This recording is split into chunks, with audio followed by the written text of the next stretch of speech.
நான் first director பற்றி தான் நான் எங்கே போனாலும் பேசுறது. ஆனால் இந்த படத்தில் இந்த விழாவில் வந்து முதல்ல ப்ரொடியூசரை பற்றி பேசுகிறேன். பட் அவரும் ஒரு டைரக்டராக இருக்கிறதுனால அவருக்கு தான் முதல்ல என்னுடைய நன்றி.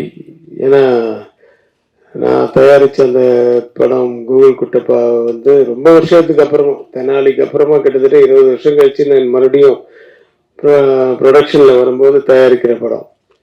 ஸோ அந்த படத்தில் வந்து நம்ம அசிஸ்டன்ஸை இன்ட்ரடியூஸ் பண்ணோம். ஸோ இவங்க நல்லா வரணுமேன்றது ஒரு பயம் இருந்துகிட்டே இருக்கும்போது இந்த படம் ரிலீஸே ஆகலை. அந்த படத்தை அவர் பார்க்கவும் இல்லை, ஒரு சாங்கு கூட பார்க்கல, எந்த சீக்வன்ஸும் பார்க்கல. ஆனால் என்னுடைய அசிஸ்டன்ஸ் அப்படிங்கிற ஒரு நம்பிக்கை மேலே அவங்களுக்கு வந்து அஃப்கோர்ஸ் கதை கேட்டு அந்த கதை பிடிச்சதுக்கப்புறம் தான் ஒரு டைரக்டர் ஆக்கினார். பட் இருந்தாலும் அந்த நம்பிக்கையை வச்சு அவங்க தட் இஸ் இயக்குனர் ஆக்கிய விஜய் சந்தர் அவர்களுக்கு மிக்க நன்றி. ஏன்னா ஆக்சுவலா வந்து இந்த படம் ரிலீஸுக்கு முன்னாடியே பண்ணதுனால நீங்க தான் அவங்களுக்கு பெரிய சப்போர்ட் ஃபர்ஸ்ட். ஏன்னா அவங்க ஒரு தெம்பா பண்ண அந்த எண்ட் போர்ஷன் ஷூட்டிங் ஆச்சு, அந்த போஸ்ட் ப்ரொடக்ஷன்லாம் வந்து ரொம்ப தெம்பா நமக்கு இன்னொரு படமும் இருக்கு அடுத்தது அப்படின்றது நானும் வெளியில சொல்லிக்கிறதுக்கு ஒரு பெரிய சந்தோஷமா இருந்தது. ஸோ நன்றி. இன்றைய கதாநாயகன் ஆடியோ ரிலீஸ் தானப்பா, சாம் சிஎஸ். அவரோட அப்பப்போ கொஞ்சம் ஒர்க் பண்ண அனுபவம் இருக்கு. இந்த கலைஞர் நூறில் கூட என்ன வந்து நான் இந்த தசாவதாரம் கலைஞரின் தசாவதாரம் பண்ண சொல்லி ஒரு 10 இயக்குநர்கள் வந்து நம்ம ஆஃபீஸில் வந்து உக்காண்டாங்க, நீங்கள் தான் பண்ணோம், ஏன்னா தசாவதாரம்னு இருந்தால் நல்லா இருக்கும் அப்படின்னு யோசிச்சேன். சரி நான் அதிலெல்லாம் பண்ணிவிட்டு அதில் மியூசிக்கு வந்து சாம் சிஎஸ் சொன்னோன்னா ஒரு வார்த்தை கூட மறுப்பு சொல்லாமல் இமீடியட்டாக போட்டு கொடுத்தாரு. ஸோ கொஞ்சம் அப்பப்போ பழக்கம் இருக்குது. அவருடைய ஸ்டுடியோவுக்கும் போயிருக்கேன். ஒரு மாதிரி வித்தியாசமான ஒரு வாய்ஸ் அவருக்கு. இந்த படத்தில் கூட இந்த மயக்கிட்ட நீங்கள் தானே பாடியிருக்கீங்க, அந்த மாதிரி வாய்ஸ் நிறைய நிறைய பாட்டுகள் அவர் வித்தியாசமான வாய்ஸில் பாடியிருக்காரு. மியூசிக் மேலே ஒரு பயங்கர ஒரு வெறி. ஆஃபீஸில் வந்து என் கூட பேசும்போது சொல்லியிருக்காரு. அதை பற்றி பெருசாக வந்து ஞானஸ்தன் அப்படின்னு நான் சொல்லிக்க மாட்டேன் என்ன, ஆனால் வந்து வெறி இருக்குது சார், எனக்கு நிறைய வெறி இருக்குது. அது போடணும், இது பண்ணணும், இப்படி பண்ணணும், வித்தியாசமாக பண்ணணுன்ட்டு அந்த வெறி கொஞ்சம் கொஞ்சமாக தெரியுது. ஒவ்வொரு படத்துலையும் அப்படி மெருகேறிட்டே போகுது. Continue that. All the best sir. Art director Ilaiyaraaja மிக எனக்கு வந்து ஒரு அருமையான நண்பர். அந்த நிறைய லொக்கேஷன்ஸில் ஷூட் பண்ணோம். அந்த கோட்டிக்குப்பா சுதீப் படம் கர்நாடகத்தில், அதாவது இங்கே இந்தியாவுக்குள்ளே தான், ஆனால் நிறைய இங்கே பெங்களூரு, மறுபடியும் சென்னை, மறுபடியும் கொடைக்கானல், இது மாதிரி நிறைய இதில் பண்ணோம். ஸோ நிறைய அவருடைய அனுபவங்கள்லாம் கேட்டுக்கிட்டேன். அவர் தான் விஸ்வரூபமெல்லாம் பண்ணியிருக்காரு.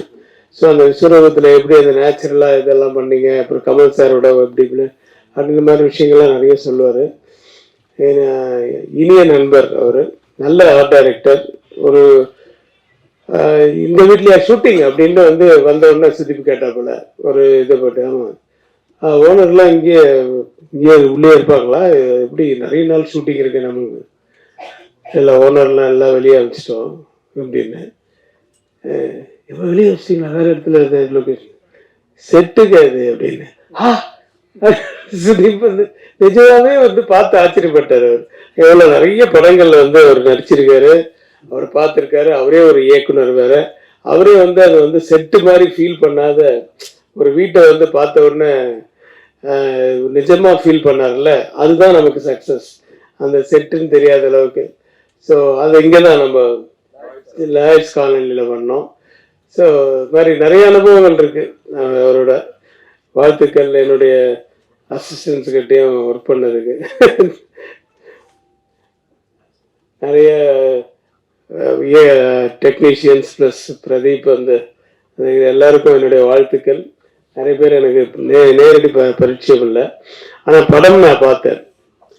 ஹன்சிகாவுக்கு எந்த மாதிரி பெர்ஃபார்மன்ஸு வரும் அப்படின்றது தெரியும் எனக்கு. ஆனால் இதில் வந்து டக்குன்னு சேஞ்ச் பண்ணுறதெல்லாம் வந்து ரொம்ப பிரமாதமாக பண்ணியிருந்தாங்க.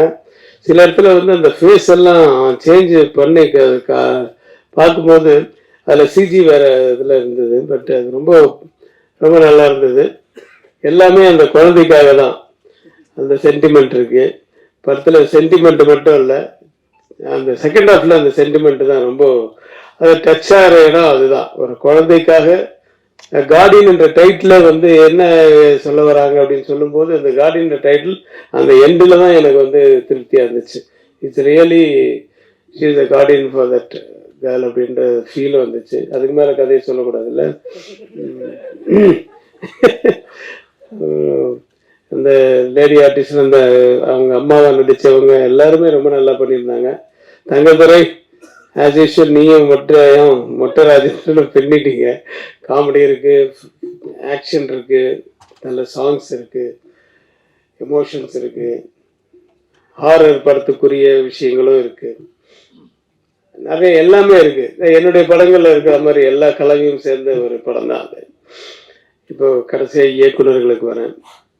இந்த சபரி கிரீசன், குரு சரவணன், இவங்க தான் இப்படிதான் பேர் வரும் என்னுடைய படங்கள்ல. அவங்களுடைய பேரெல்லாம் இவங்க ரெண்டு பேரையும் வந்து ஆக்சுவலான கோவில் குட்டப்பாக்கு வந்து இந்த ரெண்டு பேர் தான் வந்து மலையாள படத்தை ஒன்று காமிச்சு நீங்க நடிக்கணும் அப்படின்னாங்க. அதுக்கப்புறம் தயாரிப்பாளர் ஆகிட்டேன்னு வச்சுங்க.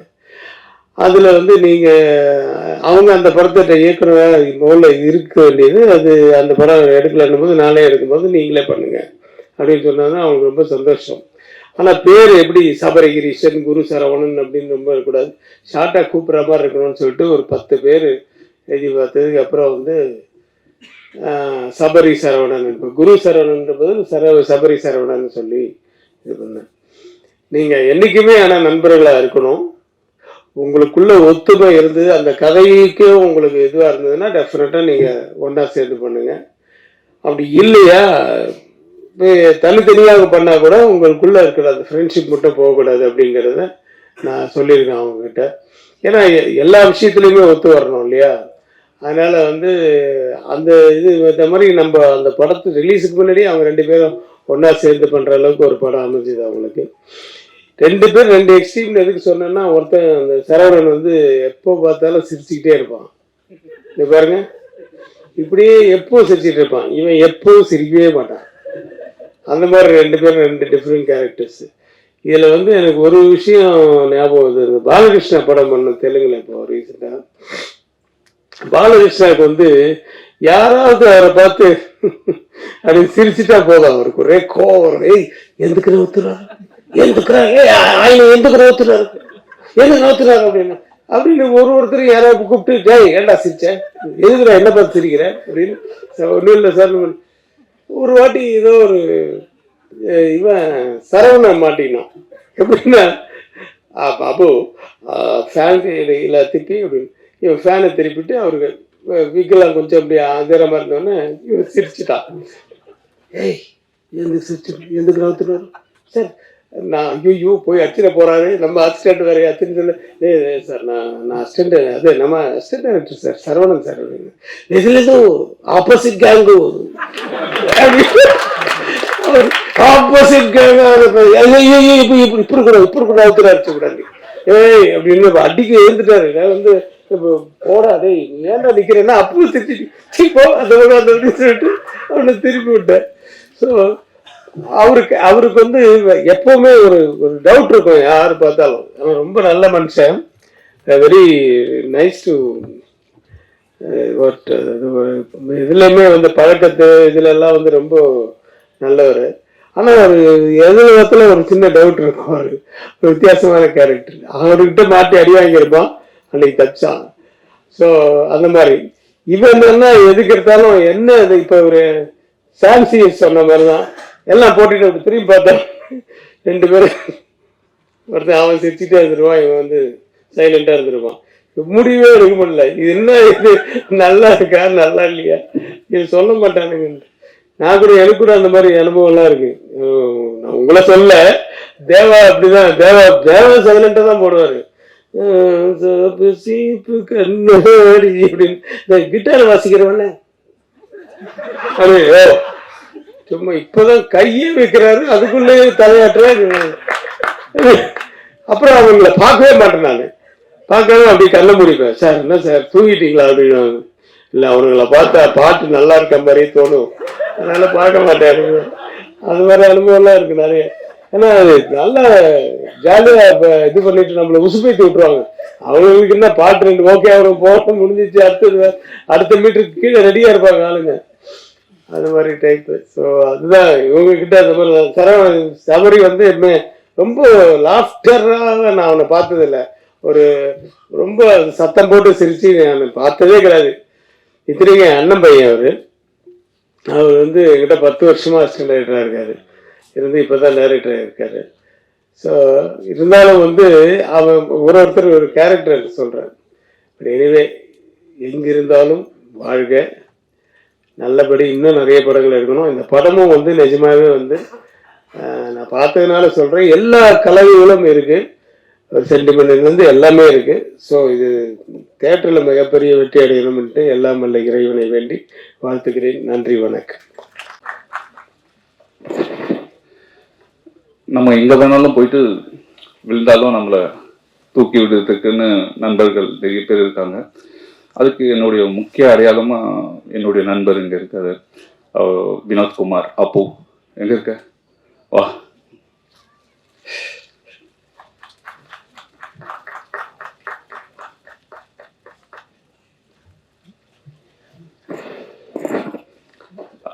ஜேம்ஸ் அண்ணா எங்கண்ணா இருக்கீங்க? வரமாட்டீங்களா? சரி, ஓகே. ஸ்டாலின் நல்லா, ஓகே. வாலு அப்படின்ற ஒரு படம் நான் ஆரம்பிக்கிறப்போ அது ஒரு 3 வருஷம் கழிச்சு தான் ரிலீஸ் ஆச்சு. ஸோ அந்த 3 வருஷமும் ஏதோ ஒரு நியூஸ், ஏதோ ஒரு விஷயத்தில் அப்படியே பாசிட்டிவாக மோட்டிவேட் பண்ணி என்னை அப்படியே எடுத்துன்னு வந்தது ப்ரெஸ் தான். அதில் எந்த வகையிலையும் எப்படி சொல்றது, நன்றினே சொல்ல முடியாது, அதுக்கும் மேலே அது. ஸோ அது வருமா வராதா அப்படின்னு இருக்கிறப்ப கூட எல்லாரும் வந்துடும் சொல்லிட்டு ஊக்குவிச்சாங்க. எவ்வளோ ஒரு கேப் அப்படின்னு இருந்தால் கூட ஏதோ ஒரு இடத்துல ஒரு மாசத்துல ஒரு 3 பேராவது 4 பேராவது அடிப்பாங்க. தேவராஜ் அண்ணா இருப்பார், மீனாட்சி சுந்தரம் இருப்பாங்க, கவிதா மேடம் இருப்பாங்க. அடிச்சுட்டு ஏதோ ஒரு விஷயத்துல அது ஒரு ஃபாலோப்பாகவே இருப்பாங்க. அது பண்ணுறப்ப நமக்கு ரன் பண்ணி ஓடின்னு இருக்கிறப்போ அது கொஞ்சம் மோட்டிவேட்டடாக இருக்கும். அப்படிதான் எனக்கு என்னுடைய உங்களுடைய சப்போர்ட் எனக்கு அவ்வளோ ஒரு எனர்ஜி. ஸோ இந்த படம் ஆரம்பிக்கிறப்போ 2020, 2021, 2022 கோவிட் பீரியட் ஆயிடுச்சு. அப்போ நான் ஸ்கிரிப்ட் பண்ணிட்டேன், ஸ்டார்க்கும் மூவ் பண்ணிட்டேன். ஸோ அந்த கோவிட் பீரியட் வந்ததால் ஒரு 2 வருஷத்துக்கான படங்கள் எல்லாமே டோட்டலாக ஷஃபிள் ஆயிடுச்சு. ஸோ நான் எதிர்பார்த்த அந்த டேட்ஸ் வந்து கிடைக்கிறதுக்கு எல்லாருடைய டேட்ஸ் வந்து அந்த படத்தை முடிக்க வேண்டிய கட்டாயத்தில் இருக்கிறப்போ ஸோ என்ன பண்ணதுன்னே தெரியல. ஸோ என்னாலையும் டக்குன்னு மாற்றிட்டு வேற ஒரு ஸ்டாருக்கோ ஒரு கதையோ டக்குன்னு பண்ண முடியல. ஸோ அந்த மாதிரி சூழல் இருக்கிறப்போ ஃப்ரெண்ட்ஸ் எல்லாரும் இந்த மாதிரி இந்த ஒரு ப்ரொடக்ஷனாக ஒரு படம் பண்ண போகிறோம், அது நீ தான் பண்ணணும் அப்படின்னு சொல்லிட்டு எல்லாரும் சொன்னாங்க. ஸோ எதுக்கு அப்படின்னு சொல்லி யோசிக்கிறப்போ சரி ஓகே இந்த கேப் இருக்குது, ஸோ நல்ல கதையாக இருந்தால் பண்ணலாம் அப்படின்னு சொல்லியிருக்கிறப்போ ஒரு ஹாரர் காமெடி படம் தான் பண்ணணும் அப்படின்னு சொல்லிட்டு யதார்த்தமாக பேசுறது. ஸோ அந்த டைமில் தான் சபரி சாரும் குருநாத் சாரும் இந்த கதையை சொன்னாங்க. வழக்கமான ஒரு கோஸ்ட் படமாக இருக்கக்கூடாது, அது ஒரு கமர்ஷியலாகவும் இருக்கணும், எல்லாரும் பார்க்கணும், என்டர்டெயின் பண்ணணும், காமெடி இருக்கணும், அப்படி இருந்ததுன்னா பண்ணலாம் அப்படின்னு இருந்தோம். ஸோ அது எல்லாமே அமைஞ்ச ஒரு கமர்ஷியல் ஃபிலிமாக தான் இந்த கதை எனக்கு அமைஞ்சது. இது ஒரு ஹீரோயின் ஓரியன்டட் ஸ்கிரிப்டாக இருந்தது. ஸோ இதுக்கு யார் பண்ணலாம் அப்படின்றப்போ நான் யாரை உடனே அப்ரோச் பண்ண முடியும் அப்படின்னு இருக்கிறப்போ அது அன்சிகாவும் தான்.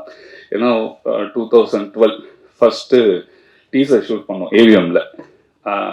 அப்போ ஆரம்பித்த ஒரு பாண்டிங் எப்படின்னா எப்போ வேணாலும் எதுவாக இருந்தாலும் அவ்வளோ ஒரு சப்போர்ட்டிவாக, அவ்வளோ ஒரு என் மேலே அவ்வளோ ஒரு கேரிங்காக இருப்பாங்க. அது அவங்களாகட்டும், அவங்க அம்மா மோனா மேடம் ஆகட்டும், எல்லாருமே. ஸோ அப்போ ஈஸிவே எனக்கு நான் சொன்னேன்னா அதை வந்துட்டு ஒரு பிளைண்டாக நம்பணும், அது யாருன்னு பார்த்தா அது அன்சிகாமன் தான். ஸோ அதனால சொன்ன உடனே கதை கேட்டாங்க, கேட்டோன்னும் அவங்களுக்கு தோணுன சில இன்புட்ஸ்லாம் கொடுத்தாங்க. அதுக்கப்புறம் அது அவங்க படமாகவே ஆக்கிட்டாங்க. So each and every thing discuss பண்ணுறது, இதை எப்படி பண்ணலான்னு. ஸோ டைரக்டரோட மிங்கிள் பண்ணி இன்னைக்கு அது ஒரு நல்ல ப்ராடக்டாக வெளியே வந்திருக்கு. So thank you. அடுத்தது ஒவ்வொரு டெக்னீஷியன்ஸும் சொல்லணும் என்னன்னா, ஆர்ட் டைரக்டர் இளையராஜா, நான்லாம் இது ஒரு காம்பேக்டாக பண்ணுறப்போ அவன் பெரிய பெரிய படம் பண்ணுக்கிறப்போ அவங்கள போயிட்டு இது பண்ணுன்னு சொல்லும் எனக்கு அந்த என்னுடைய இதை செல்ஃபிஷ்னஸாக போயிட்டு வா பண்ணு அப்படின்னு சொல்கிற ஒரு மனநிலை எனக்கு இல்லை. ஆனால் அவங்களாவே எல்லாரும் வந்தாங்க. சாம் பிரதரை முன்னிட்டு. ஏன்னா பிரதர் நான் பண்ணுறது அப்படின்ட்டு சாம் சிஎஸ் வந்தார்.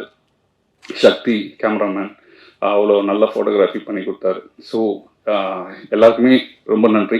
ஏன்னா நான் நிறைய டைம் எடுத்துக்க விரும்பல, ஏன்னா நிறைய பேர் பேசணும். ஸோ எப்படி என்ன சப்போர்ட் பண்ணீங்களோ, இது ஃபர்ஸ்ட் ப்ரொடக்ஷன். இதுக்கப்புறம் தொடர்ந்து நிறைய படங்கள் இருக்குது. ஆஃபீஸில் 2 பேர் இருக்காங்க, ஸ்கிரிப்ட் முடிச்சிருக்காங்க. ஸோ இந்த படம் வந்து ஒரு சிஜிக்கு பர்ஃபெக்ஷன் இருக்கணும். சும்மா நம்மளும் ஒரு கோஸ்ட் படம் பண்ணோம். ஏன்னா அப்போல்லாம் வரப்போ கோஸ்ட் ஹேரில் இருக்கும், அப்புறம் கோஸ்ட் விதவிதமாக இருந்தது. ஸோ சந்தானம் சார் டீல் பண்ணுறப்போ அவர் ஒரு ஸ்டைலில் கோஸ்ட் பண்ண, காஞ்சனா ஒரு பேட்டர்ன் ஆஃப் ஸ்டைலில் இருக்கும். ஸோ இதில் எப்படி பண்ணலான்றதுக்காக அந்த சிஜி ஒர்க் ரொம்ப டைம் எடுத்துச்சு. இப்போது சாட்டிஸ்ஃபேக்ஷனாக இருக்குது. மார்ச் 8 வருது. நீங்கள் சப்போர்ட் பண்ணுவீங்க, நல்ல ப்ராடக்ட்னா அதை நீங்கள் எப்படி பண்ணணுமோ அப்படி பண்ணி அடுத்தது டைரக்டர்ஸ் இந்த கம்பெனியில் இருப்பாங்க. ஸோ அதுக்கு இந்த கம்பெனியை ஸ்டாண்ட் பை என்ன எப்படி ஒரு இயக்குனராக இப்படி ப்ளஸ் பண்ணி மோட்டிவேட் பண்ணீங்களோ இந்த கம்பெனியை அப்படி பண்ணணும்னு உங்கள் ப்ரெஸ் எல்லாரையும் கேட்டுக்கிறேன். தேங்க்ஸ் எல்லாம். நான் பொக்கே கொடுத்தே இருந்தேன், டக்குன்னு பேசணுன்ட்டாங்க. இந்த ரோட்டில் கிராஸ் பண்ணுறப்போ முதல்ல கிராஸ் பண்ணுறது ரொம்ப கஷ்டம். ஏன்னா வண்டி வந்துட்டே இருக்கும். அவர் யாராவது ஒருத்தர் நிறுத்துன்னு சொல்லிட்டு போகணும். அவன் நிறுத்துன்னு சொல்றப்ப அவன் பார்த்துட்டானா ஓகே, பார்க்கலன்னா ஏற்றிடுவான். ஸோ அந்த மாதிரி கண்டிஷனில் தான் டக்குன்னு பேச சொல்லிட்டாங்க. ஓகே, நன்றி. நன்றி அப்படின்னா அந்த முதல் நன்றி வந்து என்னுடைய தாய் தந்தைக்கு தான். இப்போ அவங்க இல்லை, அவங்களுடைய பிளெஸிங் தான் நீங்கள் இருக்க வைக்குதுன்னு நான் நம்புகிறேன். நானும் எங்கள் அப்பாவும் கடைசியாக எங்கள் அப்பாவோட நான் பார்த்த படம் வந்து முத்து. அம்மா பூஜை போடுறப்போ வந்தாங்க, ரவிக்குமார் சார் வந்தோன்னா அம்மா நான் சொல்லுவேன்லம்மா ரவிக்குமார் சார் வந்தாங்க வாமான்னா எங்கள் அம்மா கொஞ்சம் கூச்ச சுபாவம் வரல. ஸோ அவங்க 2 பேருமே தெரியும் அவங்களுக்கு ரவிக்குமார் சார் எனக்கு எவ்வளோ பிடிக்கும்னு சொல்லிட்டு. இன்னைக்கு ஒரு இயக்குனரின் தந்தையா ரவிக்குமார் சார் இந்த இடத்துல அவர் இங்கே வாழ்த்த வந்திருக்கிறது எனக்கு அவ்வளோ சந்தோஷமா இருக்கு. இந்த படத்துடைய வெற்றி அதெல்லாம் தாண்டி சார் இங்கே இருக்காரு, அவர் கூட நான் இருக்கேன். அது எனக்கு அவ்வளோ சந்தோஷமா இருக்கு. ரொம்ப நன்றி சார், அது வார்த்தையே இல்லை. அது எதுக்கு நன்றி கூட சொல்ல முடியாது, அந்த அளவுக்கு சந்தோஷம் எனக்கு சார்கிட்ட பார்த்தோன்னா. அவர்கிட்ட அவர் கை பிடிக்கிறப்போ அவ்வளோ ஒரு சந்தோஷம் இருந்தது எனக்கு. அது இந்த படத்துடைய வெற்றிக்கும் மேலே. நன்றி சார். இன்னைக்கு இந்த ஒரு தயாரிப்பு அதெல்லாம் இருக்குன்னா அதுக்கு ஸ்டார்டிங் பாயிண்ட்னு ஒன்று இருக்கும். அது யாருன்னா சந்தானம் சார். சந்தானம் சார் இல்லைன்னா இந்த சினிமாவில் நான் இல்லவே இல்லை. நானே கூட ஒரு முறையே சொல்லுவார், இங்கே சொல்கிறேன் அங்கே சொல்கிறேன் சார், இது செட் ஆகாது அப்படின்னு சொன்னோன்னா வெயிட் போனேன். திருப்பி அவரே அடிப்பார். என்ன விஜய் என்ன பண்ணுறேன்னு 2 மாதம் தான் கேப் இருக்கும், திருப்பி அடிப்பார். அவரை மாதிரி ஒரு ஹெல்பிங் நேச்சர் ஒரு பர்சனை நம்ம பார்க்கவே முடியாது. இன்னைக்கு எல்லாரும் இந்த தங்கதுரையிலேருந்து அபிஷேக் எல்லாம் சொன்னாங்க, இன்ட்ரடியூஸ் பண்ண, அதெல்லாம் என்ன ஒருத்தர் ஊக்குவிச்சார்ல, அங்கே எடுத்துன்னு போய் ஒரு இடத்துல சேர்த்தார்ல, அதுதான் இன்னைக்கு இவங்க எல்லாரையும் அந்த அந்த அந்த பார்வையை தான் நான் பார்க்குறேன். தங்கதுரை மேக்கப் போடுன்றப்போ எல்லாருக்கும் போடுவாங்க, மேக்கப் அவனுக்கும் வேணும், கேட்க மாட்டான், அப்படியே இருப்பான். டக்குன்னு எங்கடா கர்ச்சிஃப்ல மறிச்சு பவுடர் போட்டு அந்த பவுடர் தெரியும், அப்படியே ஓடிடுவோம். ஸோ இன்னைக்கு ப்ரொடக்ஷனில் பண்ணோன்னா வந்தான், ஆனால் அஸ்டன்ட் வந்திருக்காங்க என்னடா அப்படின்னா ஓட்டான், வாடா இல்லை. அதுதான் என்னோட சந்தோஷம். என்னன்னா அன்னைக்கு மேக்கப் போடுங்கன்னு கூட கேட்கறதுக்கு பயந்தவன் இன்னைக்கு ஒரு அஸ்டண்டோட வரான். அவனுடைய வளர்ச்சி இருக்கு இல்லையா, அது பாக்குறப்போ உண்மையா ரொம்ப சந்தோஷம் தாங்க போய். சூப்பர். அபியும் அதே மாதிரிதான், அவன் நடிக்க மாட்டான், ஒரு வாய்ப்பு கிடைச்சாலும் நடிச்சிருவாங்கல்ல. விக்ரம் சாரோடைய காம்பினேஷன், அவன் தான் மெயின் ரோல். வந்துட்டான், ஆனா நான் வேற யாராவது பண்ணிடுவாங்க. ஷூட்டிங் வந்துட்டான், காலையில வந்துட்டு கேட்கறான் நான் போயிடுவாங்க அப்படின்னு சொல்லிட்டு, வாடா அப்படின்னு சொல்லிட்டு. அப்படியானாலும் பிரச்சனை இல்லை, என்னன்னா அவன் கரெக்டா இருப்பான்னு எனக்கு தோணுது. ஸோ எனக்கு அவனுடைய பார்வை, அவனுடைய லுக்கு எல்லாமே வந்து பார்த்தோன்னா ரொம்ப வில்லனிக்கா இருக்கு. ஆனா அவன் பேசினா, அதான் சொன்னேன், ரொம்ப பேசாத, கோவப்பட்டினா கண்ணிலையும் ஃபேஸ்லயும் காட்டிடு. நீ பேசினா குழந்தை தானே தெரியுது அப்படின்னா அதை ட்ரெயின் பண்ணி பண்ணோம். ஸோ இன்னைக்கு லாரன்ஸ் மாஸ்டரோட பண்றான், எல்லாரோடும் பெரிய பெரிய ரோல்ஸ் எல்லாம். ஆனா இந்த படம் கம்மிட்டா இருக்கேன், அந்த படம் கம்மி, ஆனா நான் கூப்பிட்ட உடனே வந்துருவான். ஸோ இந்த மாதிரி என்ன ஒருத்தர் எடுத்துன்னு வந்ததாலதான் இன்னைக்கு இந்த மாதிரி ஒரு நியூ ஃபேஸஸ்ன்றப்போ அது எனக்கு ரொம்ப சந்தோஷமா இருக்கு. தியா அவங்க பண்ணாங்க, ஸோ அவங்களும் நியூ ஃபேஸ் தான். ஸோ இந்த குட்டி பாப்பா டெஃபினட்டா இன்னைக்கு எல்லாரும் நோட் பண்ணிக்கலாம். ஃபியூச்சர்ல பார்த்தீங்கன்னா அந்த பாப்பா வந்து பெரிய ஸ்டார் கன்ஃபார்மா, டேம் ஷோர். ஏதாவது எழுதி வச்சுட்டு அப்போ அவங்க ஸ்டார் ஆகிறப்போ போட்டுக்கலாம். அந்த அளவுக்கு ஒரு பர்ஃபார்மர், அவ்வளோ கியூட்னஸ். ஒரு சின்ன குழந்தை எல்லாம் நடிக்க முடியுமா? டைலாக் சொல்றப்ப கேட்காதுன்னு நினைக்கிறாங்க, அப்படியே போயிட்டே இருக்கும். ஆக்ஷன் பேசும். ஸோ சிம்பு சார் சொல்லுவாங்க அந்த மாதிரி. சார் வந்து சிம்பு சார் கூட ஒர்க் பண்றப்போ டைலாக் சொன்னா அப்படியே கேட்டுனே இருப்பாரு. ஓகே ஓகே சார் மானிட்டர் போடலாம், டேக் போயிடலாம் விஜய் அப்படின்னாரு. ஸோ டைலாக் தான் சொல்றாரு பார்த்தா ஃபைட் அப்படிதான் பண்ணுவாரு, டான்ஸும் அப்படிதான் பண்ணுவாரு. ஸோ நமக்கே அப்பா அப்பா பண்றாரு பார்த்தா கனகன் மாஸ்டர் ஃபைட் எடுத்தாரு, லேட்டா வராரு, 1 மணிக்கு தான் வந்தாரு, ஏதோ ஒர்க் இருக்குன்னு சொல்லிட்டு. அவர் இவ்வளவு கம்போஸ் பண்ணி வச்சிட்டேன் அப்படின்லாம் கனகன் மாஸ்டர் சொல்றாரு. ஸோ வந்தோம்னால என்ன மாஸ்டர் இது ஒன்றும் புதுசு இல்லையா மாஸ்டர், பண்ணிடலாம் அப்படின்ட்டு ஒரே டேக்ல பண்றாரு. ஸோ அந்த மாதிரி ஒரு என்னன்னா அவங்க சின்ன வயசுல இருந்து அதுக்குள்ள இருந்ததால நான் அந்த பாப்பாவை நான் அப்படிதான் பாக்குறேன். அந்த அளவுக்கு ஒரு பெர்ஃபார்ம் பண்ணாங்க. ஸோ நன்றிகள்னா ஸோ லைனா சொல்லிட்டே போகலாம். சபரி சார், சரவணன் சார், அவங்க வந்து என்னன்னா அவங்க 2 பேருமே ஒரு ரெஸ்பெக்ட் இருக்குல்ல, அந்த ரெஸ்பெக்ட் வந்து அவங்க சார் கிட்ட இருந்து வந்திருக்குல்ல, அது அப்படியே மெயின்டைன் தான், அப்படியே இருப்பாங்க. Sir okay sir, okay sir, okay sir அப்படின்னு. ஸோ அந்த ரெஸ்பெக்ட் உங்களை எங்கேயோ எடுத்துன்னு போய் நிறுத்திடும். அது ஒண்ணுதான் என்ன இம்ப்ரெஸ் பண்ணுச்சு ஃபர்ஸ்ட் கதையை தாண்டி. சார் நான் சாரோட அசட்டாவே அவங்களை பார்ப்பேன், ஸோ உங்க சாரோட ஒர்க் பண்ணிருக்காங்க. ஸோ அந்த ஒரு பாயிண்ட்லயே நான் அவங்களை பார்த்ததால தான். ஸோ அது வந்து அவங்கள வேற அந்த ரெஸ்பெக்ட் இருக்குல்ல, எப்பவுமே ஒருத்தர் கொடுக்குற நம்ம மரியாதை இருக்குல்ல, அதுக்கு விலையே இல்லை. அது நம்மளை எங்கேயோ ஒரு இடத்துல எடுத்துன்னு போய் சேர்த்துறோம். நான் நம்புறது என்னன்னா, நம்ம ஒரு விஷயம் பண்றோம்னா அது ஜெனுவனா பண்ணிடணும், நேர்மையா பண்ணிடணும். அதுக்கப்புறம் அது வந்து என்னவோ அதுக்கான விலையை அது கொடுத்துரும்னு சொல்லிட்டு இந்த படத்தும் அந்த மாதிரி தான். சிடி இவ்வளவு அவ்வளவு நிறைய பேர் சொன்னாங்க, இது எதுக்கு இப்படி பண்ற, வேணா விட்டுரு, ரிலீஸ் பண்ணு, போதும் விட்டுரு அப்படிலாம். அது நம்ம விட்டுற மனசே இல்லை. என்னன்னா கரெக்டா பண்ணிடணும், அதை எடுத்துன்னு போய் சேர்க்கணும். அது பிரசன்ட் மீடியா, நீங்க இருக்கீங்க, உங்களை மட்டும் நம்பிதான் இந்த படத்தை வந்து பாத்தீங்கன்னா நீங்க தான், நீங்க எழுதுற ஒவ்வொரு எழுத்தும் இந்த படத்தை வந்து எந்த இடத்துல எடுத்துன்னு போய் நிறுத்த போகுதுன்னு. So each and every persons எல்லாம் வந்திருக்கிற எல்லாருக்கும் என்னோட நன்றியை தெரிவிச்சுக்கிறேன். மேடையில் இருக்கிற யாராவது ஒருத்தரை விட்டுட்டு இருந்தேன்னா மன்னிக்கும். ஏன்னா என்ன நிறைய பேர் இருக்காங்க லிஸ்ட். இப்போ விஜய் சேதுபதி சார் இருக்காரு, விக்ரம் சார் இருக்காரு, நிறைய பேர் இருக்காங்க. ஸோ எல்லாருக்கும் என்னுடைய நன்றிகள். நல்லா எழுதுங்க. March 8 release. இதுக்கப்புறம் உங்க கையில் தான் இருக்கு. நன்றி, வணக்கம்.